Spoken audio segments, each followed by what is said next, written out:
Well, thank you. Thank you for having me here today. I'm here looking for a lot of questions, a lot of answers today.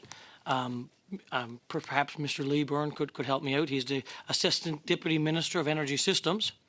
I'm kind of wondering, what's the plan here? I mean, energy demand is exploding in Canada. We have the resources. It seems to me that all we need is the access to markets, whether it's interprovincial or international, and then actually build these facilities. And does the government have a plan of funding the generation, the construction of the generation? And it's, I guess, a yes or no question. Is there a plan right now to fund the generation in Canada of these generation plants? It was not yes, no, but I would say the federal government will be involved in much of the development, but ultimately it will be provinces, territories, the utilities, and private finance that produce the vast majority of expenditure to get the systems evolved. So there's very limited loans and grants to, say, crown corporations or even private industry to actually jumpstart this generation facilities to meet this energy demand that we need. No, we've got a pretty extensive toolkit. I mean, when we're talking about trillions of dollars here, the federal government will not be producing trillions of dollars of that investment, but we do have tens of billions of dollars in support already in play. The investment tax credits for clean electricity are worth tens of billions of dollars alone. I mentioned the $4.5 billion program we have at NRCan for renewable energy, SREPs. We've got the Canadian Infrastructure Bank, the Growth Fund. We're talking about dozens and dozens of billions of dollars that have been put forward towards modernizing the energy. Good to see that you're putting in that investment, because I think it's very needed, and that was always a struggle for Newfoundland and Labrador to develop our resources, was just we need someone to write the check. So it's very good. But the other issue that we have in Canada is the interprovincial trade barriers. Some provinces put up big interprovincial trade barriers for other provinces putting it through. We've seen that. The Liberal government, the new Liberal government, talked big about reducing those interprovincial trade barriers to get to international markets. Is this government a part of their plan?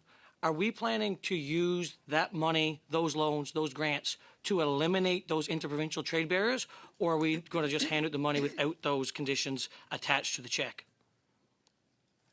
The federal government will do everything it can to support greater energy trade, if we're specifically talking about energy here. On electricity, that's through supporting interties, which we've said has been a major focus. One of the early focuses of the investment tax credits was giving additional support for interties between provinces. We've got multiple examples where the federal government has recently and traditionally funded those interties. Most recently, I would say, probably with the New Brunswick-Nova Scotia intertie, which we contributed funding to earlier this year. And on other products like fuel products and refined products, Mike, I don't know if you want to talk a little bit about interprovincial trade there.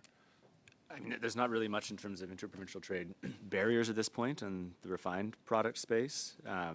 Flows pretty freely between provinces and territories, so I don't think there's a big issue on that particular front.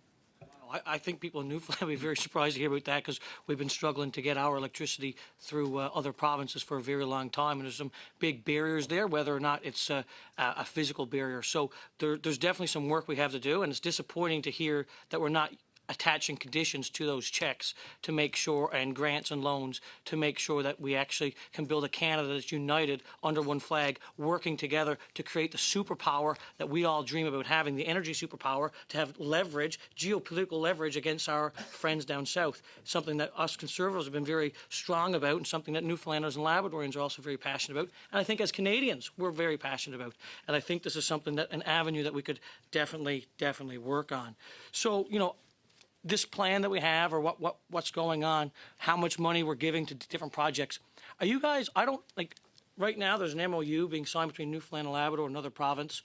I don't see the federal government sitting down at that table, and perhaps it's happening, conversations will be happening behind the scenes. Are you guys telling both provinces, look, this is what our plan is, this is what we're going to contribute, this is what we're going to do? Or is it kind of going to be wait till after that MOU is signed and after the deal is done until the federal government kind of comes in and says, actually, this is what we're going to do? Yeah. Does everyone actually know what's happening before the deal can be signed? Time for a short answer. If you're referring to, are you referring to a specific MOU? Sorry. Yes. The Alberta MOU or Newfoundland and Labrador MOU? Oh, I see. Well, no, yeah, I can respond quickly to that. we were very heartened to see a kind of a willingness to get to the table again.